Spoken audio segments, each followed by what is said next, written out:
दोस्तों, बिहार चुनाव 2025 में एक बड़ा ट्विस्ट आया है। अब क्या राजनीति में उतरने जा रही है लोक गायिका मैथिली ठाकुर। बीजेपी के नेता भी हुए एक्टिव और उधर मांझी और कुशवाहा सीट शेयरिंग पर नाराज हैं। आखिर बिहार की सियासत में नई हलचल क्या संकेत दे रही है, आज हम आपको बताएंगे वो सारी अंदरूनी बातें जो बदल सकती है बिहार चुनाव की पूरी तस्वीर। तो वीडियो को अंत तक जरूर देखिएगा। नमस्कार, यह हमारा बिहार और मैं हूं आपके साथ दिनकर आनंद। बिहार की राजनीति इन दिनों कुछ ज्यादा ही सरप्राइज से भरी दिख रही है दोस्तों। एक तरफ बीजेपी अपने उम्मीदवारों की लिस्ट को लेकर माथापच्ची में जुटी है, तो दूसरी ओर एक नाम तेजी से सुर्खियों में है, मैथिली ठाकुर। जी हां, वही मैथिली ठाकुर जिन्होंने अपने लोक गायन से मिथिला और पूरे बिहार का दिल जीत लिया था। अब चर्चा है कि वो बीजेपी के टिकट पर चुनाव लड़ सकती हैं, और वो भी अपने ही गृह जिले दरभंगा से। बिहार की प्रसिद्ध लोक गायिका मैथिली ठाकुर इन दिनों सुर्खियों में है दोस्तों। सोशल मीडिया पर उनकी एक तस्वीर वायरल हो रही है, जिसमें वो बीजेपी के राष्ट्रीय महासचिव विनोद तावड़े और गृह राज्य मंत्री नित्यानंद राय से मुलाकात करती नजर आ रही हैं। कहा जा रहा है कि मैथिली ठाकुर दरभंगा की अलीनगर विधानसभा सीट से चुनाव लड़ने की तैयारी में है। विनोद तावड़े ने 5 अक्टूबर को मैथिली ठाकुर के साथ अपनी तस्वीर शेयर करते हुए लिखा, साल 1995 में लालू राज आने पर जो परिवार बिहार छोड़ गया था, उस परिवार की बिटिया मैथिली ठाकुर अब बदलते बिहार की रफ्तार देखकर वापस आना चाहती है। बस इस एक ट्वीट ने बिहार की राजनीति में हलचल मचा दी है दोस्तों।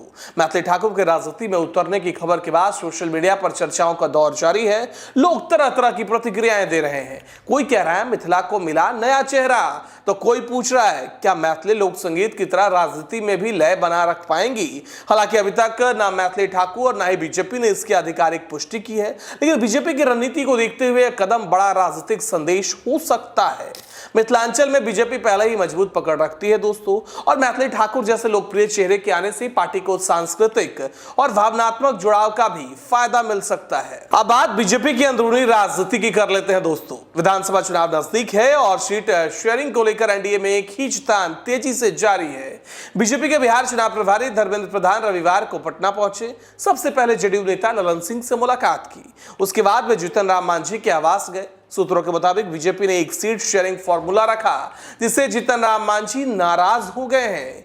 धर्मेंद्र प्रधान की मीटिंग महज 15 मिनट चली और वो बिना मीडिया से बात किए निकल गए। जीतन राम मांझी ने बाहर आकर कहा, कोई राजनीतिक बात नहीं हुई, यह औपचारिक मुलाकात थी। लेकिन भीतर खाने से खबर आई कि मांझी अपने पार्टी हम के लिए 15 से 20 सीटों की मांग कर रहे थे। मांझी ने तो पहले ही चेतावनी दे दी थी कि अगर हमें 15 से 20 सीटें नहीं मिली तो हम अकेले अपने बलबूते 100 सीटों पर चुनाव लड़ेंगे। इस बीच धर्मेंद्र प्रधान और विनोद तावड़े ने उपेंद्र कुशवाहा से भी मुलाकात। करीब आधे घंटे चले इस मुलाकात में सीट शेयरिंग पर चर्चा हुई। सूत्र बताते हैं कि उपेंद्र कुशवाहा ने बीजेपी के सामने 12 से 15 सीटों की मांग रखी है। धर्मेंद्र प्रधान ने इस पर कहा कि विचार किया जाएगा, अंतिम निर्णय जल्द लिया जाएगा। अब दिलचस्प बात यह है दोस्तों कि एनडीए के भीतर हर सहयोगी दल अपनी शक्ति का अनुमान लगा रहा है, लेकिन बीजेपी साफ कर चुकी है कि इस बार टिकट उसी को मिलेगा जिसकी जनता के बीच पकड़ मजबूत होगी। उधर दोस्तों, बीजेपी ऑफिस में शनिवार की रात प्रदेश कार्य समिति की अहम बैठक हुई। धर्मेंद्र प्रधान, विनोद तावड़े, प्रदेश अध्यक्ष डॉक्टर दिलीप जायसवाल इस बैठक में शामिल हुए। करीब 60 सीटों पर समीक्षा की गई। जिन विधायकों का जनता से संपर्क कमजोर या जिन पर एंटी इनकम्बेंसी का खतरा है, उनका टिकट कटना लगभग तय माना जा रहा है। प्रदेश अध्यक्ष दिलीप जायसवाल ने कहा कि हम उन उम्मीदवारों को मौका देंगे जो जनता के बीच मजबूत पकड़ रखते हों, जिनकी जीत की गारंटी हो। यानी इस बार बीजेपी पुराने चेहरों से आगे बढ़कर नए चेहरों पर दांव लगाने की तैयारी में है। इसी के चलते कई कार्यकर्ता दिल्ली से बायोडाटा लेकर पटना बीजेपी दफ्तर पहुंच रहे हैं।